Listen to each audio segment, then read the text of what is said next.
going to get T. It's Stephanie White. She has had enough of what she has seen from the officials here today.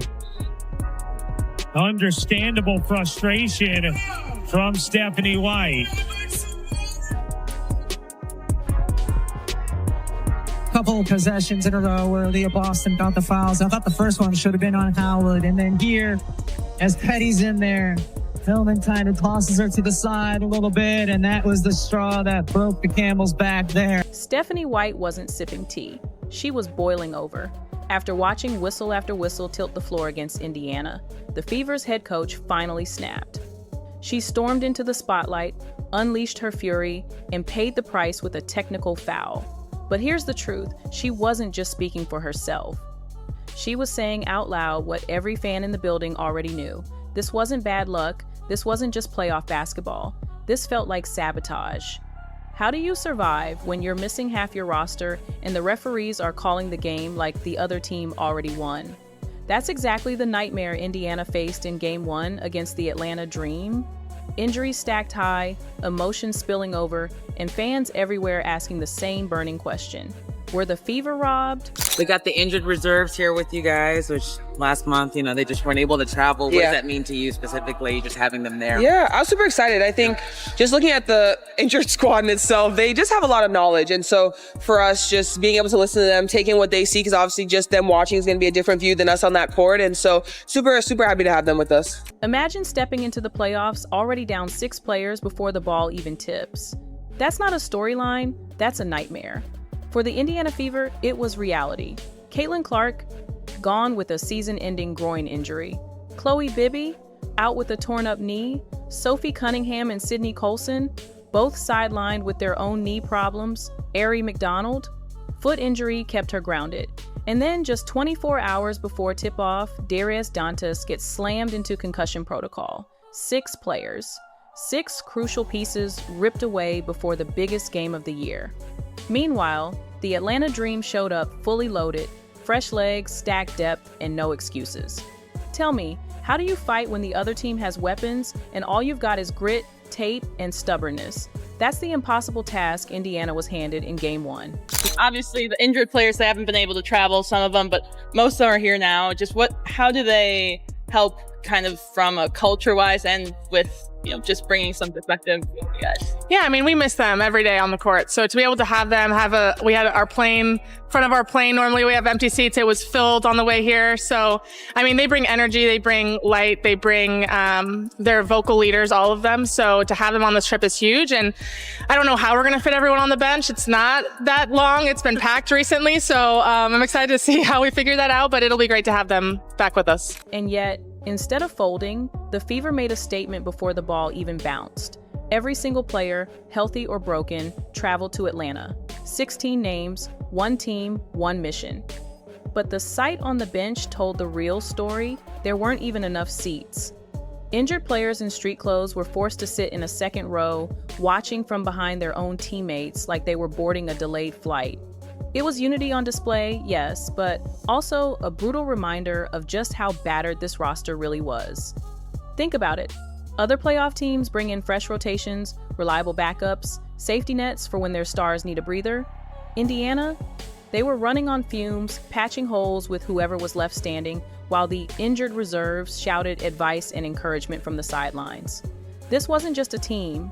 It was a patched-up family trying to survive a war they weren't built for. They're finally able to travel from a medical standpoint as well. So, I think having the whole group here, having those guys here gives us a little bit of a boost emotionally. And then having their perspective. I mean, you're talking about 3 point guards that are sitting on the sideline that can talk to our team in huddles, that can talk to our team, throughout the course of dead balls or when they come on and off the floor. But here's where it gets powerful. Those injured players weren't just warm bodies in street clothes. They became voices, motivators, extra sets of eyes locked on every detail. Sophie Cunningham, Sydney Colson, Ari McDonald, 3 guards with playoff experience, were suddenly acting like assistant coaches, whispering strategies during huddles, pointing out angles the players on the floor couldn't see. Aaliyah Boston admitted it straight up. Having them there brought energy, light, and leadership the team desperately needed. The plane ride that used to have empty seats, packed. The bench that was usually manageable, overflowing. It was chaotic, yes, but it was also a symbol. Even broken, they refused to leave anyone behind. And that's what made Indiana different. This wasn't just a roster, it was a culture of resilience. A group that would rather fight shorthanded than sit quietly at home. And I know why Stephanie White got a technical foul. Any coach that had to watch their team work so hard all season long, played through every single injuries. And the reason why they had so many injuries is because of these referees. Game 1 tipped off, and for a moment, it felt like a miracle was brewing. Against all odds, Indiana came out firing. Kelsey Mitchell lit up the scoreboard early, slicing through Atlanta's defense with her quick release. Aaliyah Boston anchored the paint, snatching rebounds and making the Dream uncomfortable at every turn. The Fever jumped out to a 15-6 lead, playing with the kind of intensity that made you forget half their roster was sitting behind the bench in street clothes. But just when it looked like grit might trump depth, the whistles started. Clean defensive stops, called as fouls. Hustle plays that should have been celebrated, stopped dead. Every time Indiana built momentum, the officials dragged them back. It wasn't one bad call, it was a pattern. And slowly, the game began to tilt away from effort and into chaos. Well, Lexi, talk about the physicality of this game and knowing it's the playoff playing in such a physical game like today. Yeah, I mean, I think we knew coming in it's playoffs, it's going to be physical, and we're going to have to learn how to play with that, especially this team is inherently a physical team. So for us, knowing that's the case and being able to respond, I think there's things that we're able to watch and film on how to handle that better, not letting the refs determine, how that physically is impacting us, but just continuing to play through that. It's definitely something we're going to have to work on and watch film and get better at, but that's part of playoffs, and that's part of the thing that we're going to have to get better at moving forward in the series. By the second quarter, the Fever weren't just battling Atlanta, they were battling the referees. Lexi Hull gets tagged with a foul on Ryan Howard despite playing textbook defense. Stephanie White challenges it, and the replay proves what every fan already knew: no foul. But here's the problem. She had to burn one of her 2 challenges just to keep her players alive. Minutes later, another phantom whistle. Boston takes an elbow to the face. No call. Hull barely brushes a hip. Foul. Kelsey Mitchell fights through contact. Whistle. Atlanta throws elbows in the posts. Silence. The inconsistencies were so glaring that White was forced to use both challenges before halftime, something no coach ever wants to do. Winning them didn't even feel like a victory. It felt like proof the officials were tilting the game. And with every bad whistle, the Fever's early rhythm drained away. What started as a fight between 2 teams was quickly turning into a battle against the Stripes. By the fourth quarter, the tension snapped. Stephanie White finally unloaded after watching Ryan Howard yank on Shaw Petty with no whistle. The refs didn't hesitate, they slapped her with a technical for voicing what the entire arena was already shouting. Moments later, Odyssey Sims dove for a loose ball, pure hustle, and instead of praise, she got punished.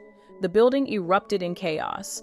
On the Fever bench, heads dropped, tempers flared, and in the most surreal moment of the night, Caitlin Clark, injured, sidelined, unable to play, stepped in to calm her own coach down, holding White back before she took it even further. It was upside-down playoff basketball. Indiana's energy drained, Atlanta thrived in the storm, and by the end of the third quarter, the Dream had built a lead the Fever just couldn't climb. The headlines after weren't about Kelsey Mitchell's brilliance or Aaliyah Boston's grit, they were about the officiating. Fans were left asking the question no league ever wants hanging over a playoff game. Did the Fever lose to the Dream, or did they lose to the refs? But here's the part that can't be ignored. Despite the chaos, the Fever never quit. Kelsey Mitchell played like a star who refused to be silenced. 27 points, a playoff career high, nearly 50% from the floor, dragging Indiana back every time the offense went cold.